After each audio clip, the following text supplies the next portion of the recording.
Hey, this is Meridith Elliott Powell, and welcome to another episode of Sales Logic, where every Saturday morning we discuss the strategies, the steps, everything that you need to know to be more effective, open doors, close sales, and really turn all of this sales strategy into your success. And I am here with my co-host, Mark Hunter. Hey, Mark. Hey, good morning. It is always great to do Saturday mornings with you. We got another great topic, and we got some new cool stuff. Hey, I think people are probably liking the new visuals that we have, but we got something cool when we start the show in just a second. Yeah, we do. We've kind of got ourselves branded. We've got our logo up here. My favorite part is the fact that the website is there. You can go at any time to saleslogicpodcast.com, drop us a comment, subscribe to the show, or just ask us a question. So have you had a good week, Mark? I had a great week. And things are definitely picking up out there. It feels good. It feels really good. And I got my second shot this week too. So congratulations. So, I got another couple of weeks before I get mine, but congratulations. Did you get the Pfizer or the Moderna? I got Moderna. See, that's the question, everybody. So what shot did you get, J&J? Pfizer or Moderna? That's right. Well, we've got a good show on tap today, so let's go ahead and do our intro and jump in. Sound good? I like the intro. Let's go. Prospect with integrity, we will get customers who have integrity. Integrity is the foundation from which everything is built on. You better understand value. But at the end of the day, sales is a relationship business. It is a people business. It is an emotional business.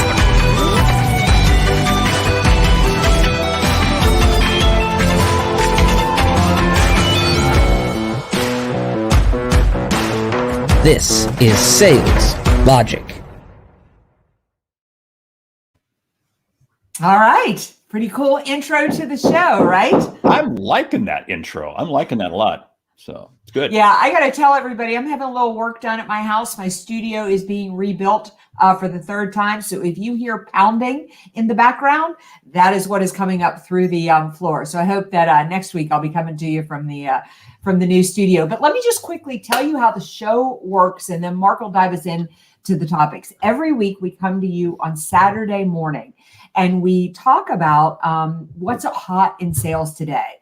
Each week we have a hot topic. We start off with a question from our audience. So if you have a question, go to saleslogicpodcast.com or just do hashtag saleslogic on social media. We will find you.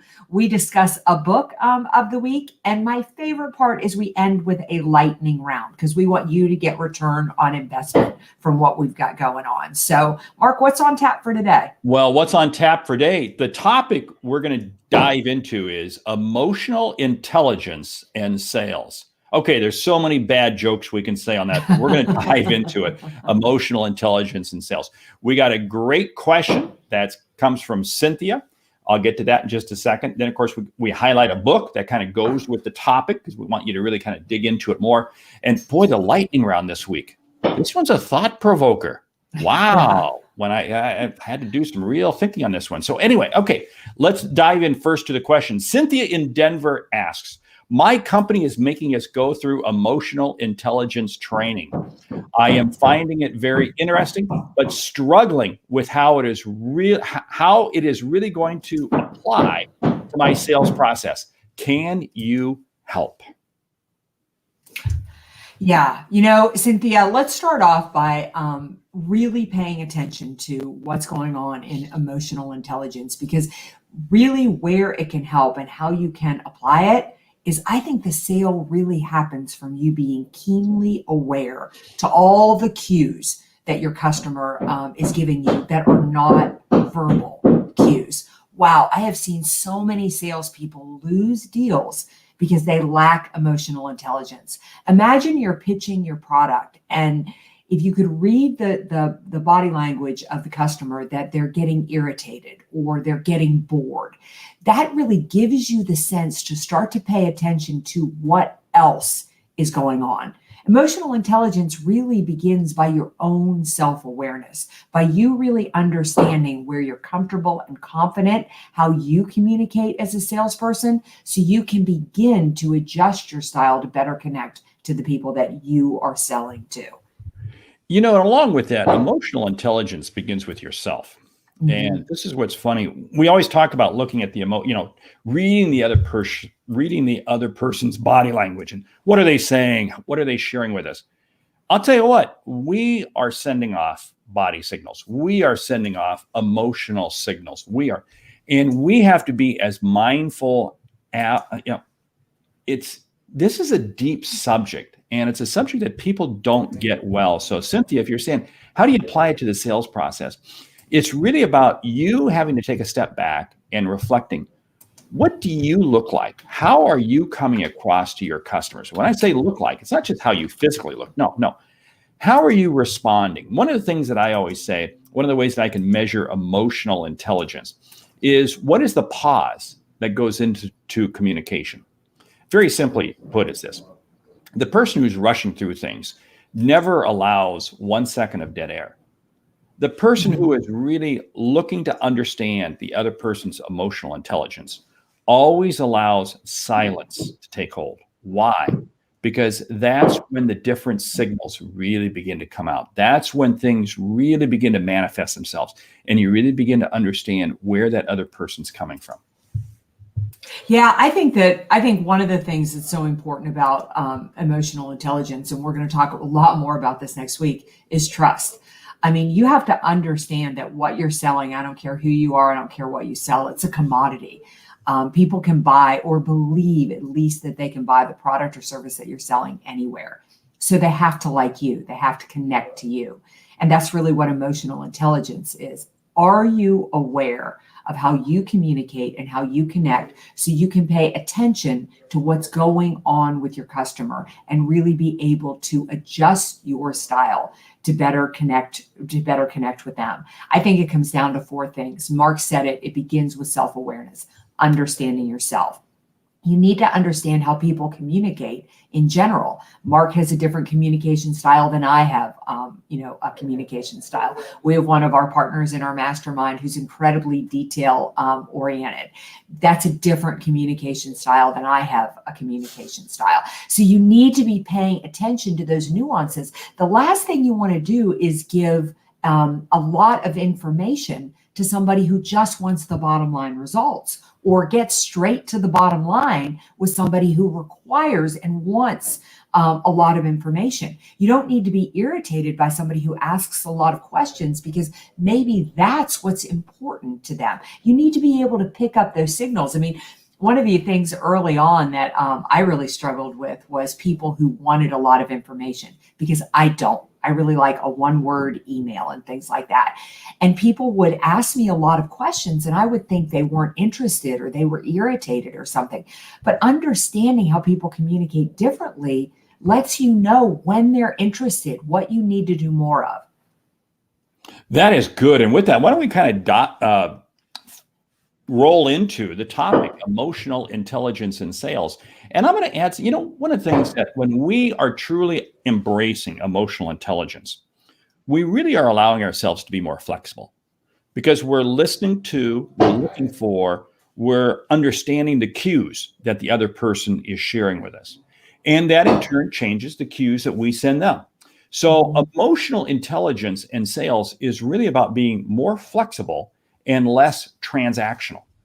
Yeah, and I think, our good friend Larry Levine just popped in here with a great comment. He said, the inner work we do on ourselves around heart, mind, and body fuels our outer success. So true. And Bruce, Captain Kirk, just popped in and said, allowing silence to speak. So important, really paying attention to what's going on there. But here's where I think you need to start with emotional intelligence. I'm not going to get these numbers right, but I think they say that our communication, only 6% of it is our words. The rest of it is the tone of our voice. It's the body language. I think it begins with our energy. Think about this. Whenever I'm doing sales training, I always start with salespeople and I'll say, you need to be paying attention to how the other person that you're selling to communicates. People who are outgoing, who are high energy, who are upbeat, you need to pick your energy up to communicate with them. For any of you listening to us today who are that type of person, you know what I mean. Because the moment that you have somebody in front of you that speaks too slowly, doesn't move fast enough, or actually takes time to think before they speak, irritates the fire out of you. In essence, you don't like them, even though you don't know anything about them and you don't know why, but you don't like them. And the flip is true. I mean, I have a lot of energy. I have a lot of enthusiasm, and that can overwhelm people. It can just be too much information. So if I'm selling to somebody who's a little bit more reserved, I need to put my energy in check. I need to realize that maybe they're going to need to think about the conversation that we've had before they give me a response. Boy, I'll give you a real good example regarding emotional intelligence. Understand, I'm coaching an individual right now, and we're about 2 months into the coaching process. And the first couple of weeks, I had to catch myself because I would ask him a question. It'd be silence. Yeah.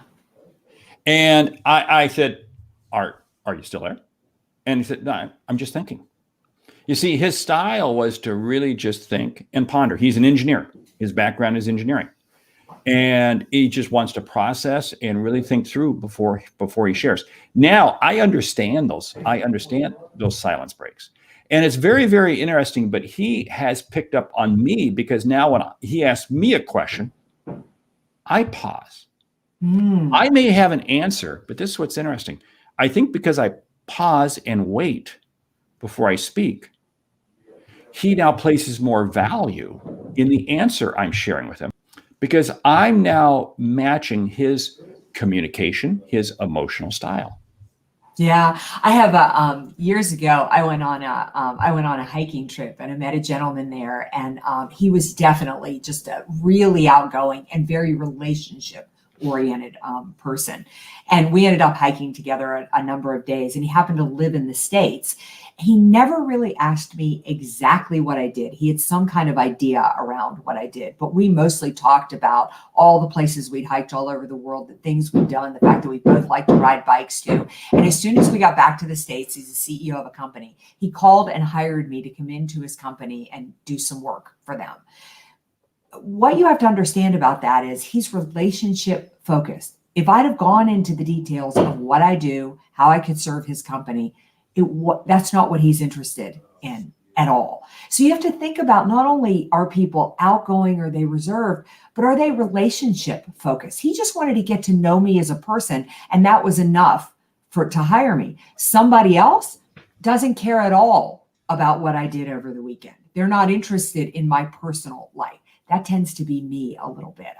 Blows my mind how much I have people who work for me, and I feel like I don't even know their birthday. I don't even know anything. It's a fault. It's not a good thing, but it's the truth, and you have to pay attention. So if I go in to a CEO's office and I start talking about, I see a picture of his kids and I start talking about his kids, the moment he says they're 12 and 14, and that's all he tells me, that is my signal to shut up and get back to the business at hand. See, this is what's interesting. People leave breadcrumbs for us. They leave far more breadcrumbs than we realize. What we have to realize is that we tend to deal with things using our style, our lens, the way we look at things. And we have to realize that if we're really going to communicate and understand people, we have to communicate in their style. The gentleman I shared with you, who I coach, I had to kind of condition myself that when he asked me a question, I just be silent before I speak. And that in turn raises the value of what he feels I am sharing with him. When we are willing to adapt, and this again comes back to this emotional intelligence of understanding where you're coming from, it is amazing at how it begins to change the perception of what's happening. And here's what I find. Emotional intelligence is the front door to gaining confidence. And you can't close a sale without confidence. So I've got to first begin to understand what is your level, what is your emotional intelligence DNA. When I understand that, It improves how I communicate. It improves how I listen, improves how I hear. And what does that do? It allows the two of us to create a level of confidence between each other. And when we create confidence, we then create trust. And of course, like you said, we'll deal with trust next week. But this emotional intelligence is the front door of the sales process. Oh, I could not agree more. Years ago, I had just become a commercial banker, and I was young, and I was the only female on the team, and I really wanted to prove my value. So I started calling on this CEO that none of the guys had been able to move over. And with all this energy, vim, and vigor, I called him on the phone, and I knew him we had served on a board together, and I called him and asked if we could have lunch. I wanted to discuss his banking relationship. And there was this long pause, which I'm sure was 5 seconds long, but to me, it seemed like it was 20 minutes. I think I was so scared that I just didn't say anything, which was very, very lucky. And but finally he said, yes, that would be fine. Years later, I look back on it and I understand that he needs to think about things before he does things, versus I've worked for other people that I go to sell to them, before I even finish my sentence, they're ready to sign on the dotted line. What I think is so important about emotional intelligence and what you need to listen to is the fact that one sales training and set of skills does not apply to anybody, because that CEO that I just told you about that needs to think, I can't push him to close the sale. I mean, the worst thing I can do is push him before he has thought things through and read the information. And the sales cycle with that CEO is going to be very different than the sales cycle with the CEO I told you that I went hiking with. He didn't need a lot of time to make a decision. The moment he liked me, he was sure and he was ready to buy. There's something that you really touched on there. And think about emotional intelligence is developed based on the road we have traveled. It is amazing how the road we've traveled, the life we've had, our experience and so forth, begins to shape our emotional intelligence. So when we begin to see people react in a certain way, we can begin to get clues as to what the road they've traveled up to that point. Now, how does that help us? Well, for you, when you're hiking with that individual, it was very much relationship oriented. Yeah. But now he undoubtedly had that DNA because of some reason, because of some road he had traveled or trail he hiked. That's a bad pun. But now think about that. You were able to cross that bridge and become one that he could trust from a relationship standpoint. So then when you got back to the States, he called you and he engaged with you in terms of doing business. Yeah. In fact, I did work for him for years, and I'm not sure to this day he really understands what I do and doesn't care. So it's, again, you need to be paying attention to, especially in today's marketplace, in an uncertain marketplace, people need to feel heard.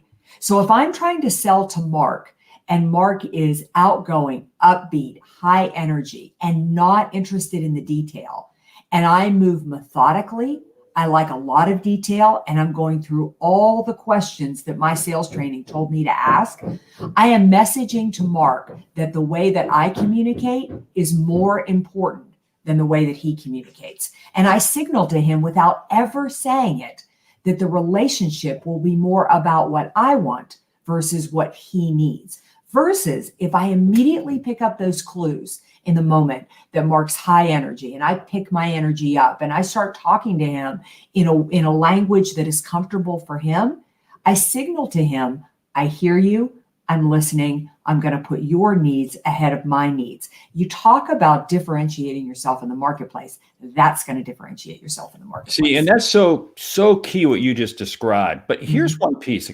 Never step outside of your values and your morals. Yeah. I have watched this where we've seen people in selling situations where they leave their values at home and they go off and sell a different way. They leave their morals at home. No. Stay true to who you are, because one of the things that the pandemic has really exposed is authenticity and transparency. But I think what this does is it allows us to understand the other person's emotional intelligence that much easier, because we are all far more transparent because of what we've gone through. We've all gone through over the past year. Yeah. And as a result, it allows us to, I think, connect really, I think, faster. Emotional intelligence is more important now than it was pre-pandemic.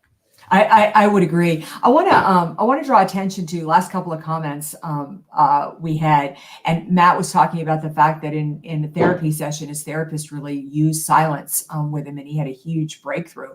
So true. Such good stuff can come out of silence. But I love this comment here from Daniel, because Daniel, you are so right. Emotional intelligence, because people always ask me about authenticity. Like, if I start to communicate in a way that's comfortable to Mark, am I walking away from something that's authentic to me? And the answer is absolutely not. It's exactly what Daniel said here. If I went to Germany tomorrow, I would try to fumble my way through the German language. And even though I didn't get it right or perfect, people appreciate the fact that I'm trying to communicate in a way that is important to them. Emotional intelligence is the same way. I just love that Daniel said this, because it's as if we all communicate in our own style. And when I'm trying to figure out what your style of communication is, there's an energy shift, which I start to focus on you. And you feel that now as a prospect, I'm more focused on you than I am on myself. And that feels good. I love that comment. Hey, time is starting to slip away on us, so we should jump into the book. And we got a great book selected for the topic. I don't know if do you have a copy there in front of you? Or? I don't have it in front of me, but I sure do. But I sure do have a copy since you got it. I am holding it up by our good friend Colleen Stanley. The book is Emotional Intelligence, and I'll tell you what, I want you to pick it up and get it and read it. It came out a year ago, and it's received a number of best in class awards from various sales groups worldwide. Why? Because it really dives down and tells you really in a step-by-step methodical process. What I like about the book, she gives you so many stories from her own business, from her own life. But Colleen Stanley, Emotional Intelligence. I think she is truly the guru of emotional intelligence. Mark, I not only have that book, but I have the book, the red one she wrote on emotional intelligence right before that. So if you need to understand and do a little bit more work on emotional intelligence, and who doesn't, we all need to, definitely follow Colleen Stanley and grab a copy of her book. Yeah, the book, again, Emotional Intelligence for Sales Leadership. Okay, put your hands on the buzzer. Get ready. We are into the lightning round. The lightning round is top clues your customers are giving you without saying a word. This is such a great lightning round. So the top clues they're giving you without saying a word. Number one is, are they making eye contact with you? Do they look like they're listening or don't look like they're listening? I'm going to add to that silence. How are they using silence? How are they responding to your silence? Yeah. What are they asking any questions or not asking any questions? Are they taking notes? Do they seem interested? Do they take your questions and build on them, just as you said, in terms of notes, or do they just absorb the information and never say a word? Do they want to really deepen the conversation that you're having? Did they come prepared for the meeting? Do they choose to change the communication style? You may want to be having a meeting with them and they're not responding, but instead they want to choose to communicate with you by way of email. Thanks, Patrick. Appreciate you. Think it's a great show.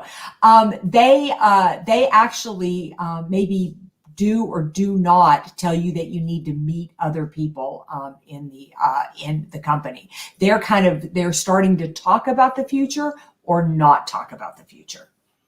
I was going to build on that some more because, again, are they in the past tense or the future tense? And these are not just words they're spoken, but it's how they respond to what you say. When you share a story, are they riveted with you or are they just, no big deal? Yeah. What's their body language doing? Are they leaning in? Are they leaning back? Are they kind of fidgeting around, or are they, intently paying attention to what you're saying? I'll share one more, you share one more, and then we'll kind of close it down. I had a purchasing agent, purchasing manager, a VP of purchasing share with me. He said, every salesperson that cannot sit across from one of my buyers' desks and deliver a price increase with a strong body language and eye contact, there's a discount to be had. I think I think people are telling you volumes by the expression on their face. I have seen, I've had this happen to me when salespeople have given me more information that I want, and I look completely bored, and they are not picking up on it at all. So pay attention to the expression on the face and read your clues. And I'll close with this. We've been talking about the customer, but remember your signals. What are the signals you're sending are just as important, because the signals you send impact the other person just as the signals they send impact you. And hey, with that, time is up. So we got to kind of close this down here. But I want to say thank you for listening to Sales Logic this week. If you like what you hear, hey, subscribe, rate, and review the show on your favorite podcast app. If something we've said has earned you a single dollar, hey, consider telling a friend about our show. It's how we grow to help you grow. I'm Mark Hunter. And I'm Meridith Elliott Powell. Remember, when you sell with confidence and integrity, uncertainty suddenly becomes your competitive advantage. And the sale becomes logical. All right. Another great show. We will see you next week. And we'll be back next Saturday morning, 9 a.m. Eastern, and with another show, another topic. You're going to want to tune into this one, because we are going to be talking trust. Probably one of the most important things that you need in today's marketplace if you want to sell and sell successfully. So we'll see you next Saturday morning. Bye.